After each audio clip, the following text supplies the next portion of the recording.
ഇതാണ് അപ്പൂപ്പൻ. എല്ലാരെയും കാക്കുന്നതും എല്ലാരെയും സഹായിക്കുന്നതും ഇത് അപ്പൂപ്പൻ. അപ്പൂപ്പനെ കഴിഞ്ഞാൽ വേറെ ആരുമില്ല. ഈ ചുട്ടുപുറത്തുള്ളവരും ക്രിസ്ത്യാനികളെന്നില്ല, മുസ്ലിങ്ങളില്ല, എല്ലാവർക്കും ഒരുപോലെ. എല്ലാവരും ഒരുപോലെ വന്ന് അപ്പൂപ്പൻ്റെ തിരുമുമ്പിൽ വന്ന് ഈ കാര്യങ്ങളെല്ലാം ചെയ്യും. അപ്പൂപ്പൻ ആരെയും കൈവിടത്തില്ല. ഹായ് ഫ്രണ്ട്സ്, നമസ്കാരം. VKG ബോക്സിന്റെ മറ്റൊരു പുതിയ എപ്പിസോഡിലേക്ക് എല്ലാവർക്കും സ്വാഗതം. ഇന്ന് നമ്മൾ കോന്നിയിലാണ്. കോന്നിയില് ആനിൽകുന്ന് കോട്ടപ്പാറ എന്ന് പറഞ്ഞൊരു അപ്പൂപ്പൻ കാവിലാണ്. ഈ അപ്പൂപ്പൻ കാവിലിന്റെ കുറച്ച് വിശേഷങ്ങളാണ് ഇന്ന് നമ്മൾ അറിയാൻ പോകുന്നത്. ഈ കാവിന്റെ നടത്തിപ്പുകാരിൽ ഒരാളായ പ്രസന്നൻ ഊരാളി ഇത് നമ്മളോട് വിവരിക്കും. ഇതാണ് അപ്പൂപ്പൻ. എല്ലാരെയും കാക്കുന്നതും എല്ലാരെയും സഹായിക്കുന്നതും ഇത് അപ്പൂപ്പൻ. അപ്പൂപ്പനെ കഴിഞ്ഞാൽ വേറെ ആരുമില്ല. ഈ ചുട്ടുപുറത്തുള്ളവരും ക്രിസ്ത്യാനികളെന്നില്ല, മുസ്ലിങ്ങളില്ല, എല്ലാവർക്കും ഒരുപോലെ. എല്ലാവരും ഒരുപോലെ വന്ന് അപ്പൂപ്പൻ്റെ തിരുമുമ്പിൽ വന്ന് ഈ കാര്യങ്ങളെല്ലാം ചെയ്യും. അപ്പൂപ്പൻ ആരെയും കൈവിടത്തില്ല. അതുകൊണ്ട് അപ്പൂപ്പൻ എല്ലാവരെയും കാക്കുന്നുണ്ട്. അതുകൊണ്ട് അപ്പൂപ്പനെ തേടി എല്ലാവരും ഈ പന്തിമുഖത്ത് വരുന്നുമുണ്ട്.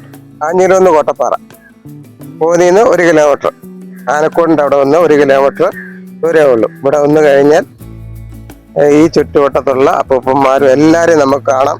എന്ത് കാര്യങ്ങളുണ്ടെങ്കിലും നമുക്ക് അപ്പൂപ്പനോട് പറയാം. അപ്പൂപ്പൻ സാധിച്ചു തരും.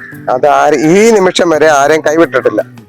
അത് കല്ലേലി അപ്പൂപ്പന്റെ ഒരു അവതാരമായിട്ടാണ് ഇവിടെ നിൽക്കുന്നത്. നിങ്ങൾ നോക്കാൻ നേരത്ത് വിളക്ക് മാത്രമേ ഉള്ളൂ, പക്ഷെ ഇത് അപ്പൂപ്പനാണ്. ഇത് വർഷങ്ങൾ മുമ്പേ ഉള്ള പ്രസന്നൻ ഊരാളി എന്ന് പറയും. അടിച്ചു നോക്കി അറിയാം. ഞാൻ പലയിടത്തും പോയി പടയിനെ നടത്തുന്ന ആളാണ്. ഇത് പടയിനി എന്ന് പറയുമ്പം ചിലക്ക് എല്ലാവർക്കും അറിയത്തില്ല. ഞങ്ങള് ചിലപ്പോൾ 501 അരിക്ക്, 1001 അരിക്ക് അങ്ങനെ നമ്മൾ മല വിളിച്ചാണ് പറയുന്നത്. മല വിളിച്ച് ആരെങ്കിലും ചോദിക്കുന്ന മറുപടി പറയും. ചുമ്മാ അല്ല, ആരെങ്കിലും ചോദിക്കുക എല്ലാ കാര്യങ്ങളൊക്കെ അറിയണം. അറിഞ്ഞാൽ നമ്മളത് പറഞ്ഞു കൊടുക്കും. ആ കടമ നമുക്കുള്ള. ഇതെന്ന് പറഞ്ഞാൽ നമ്മൾ പടയണിക്ക് നടത്തുന്നത് പറയാം.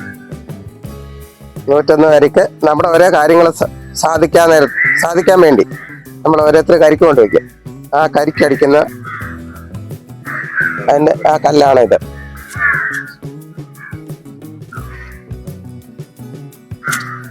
ഇതാണ് അപ്പൂപ്പന്റെ കാവ്. തലയിൽ പൂവുള്ള സർപ്പങ്ങളുണ്ട്, എല്ലാം ഉണ്ട് ഇവിടെ. അമ്പലമായിരുന്നു. അമ്പലം പൊളിച്ചു കളഞ്ഞിട്ട് ഇവിടെ അമ്പലമായിട്ട് പണിയാൻ പറ്റത്തില്ല.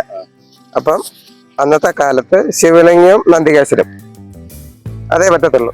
അല്ല അമ്പലത്തിന് മേക്കൂരയോ അങ്ങനെയുള്ള കാര്യങ്ങളൊന്നും ഇവിടെ പറ്റത്തില്ല. ഇത് സെക്രട്ടറി, ഇവിടുത്തെ അമ്പലത്തിന്റെ സെക്രട്ടറി സന്തോഷ് കുമാർ, ഇവിടുത്തെ സെക്രട്ടറി ഓൾറൗണ്ടർ.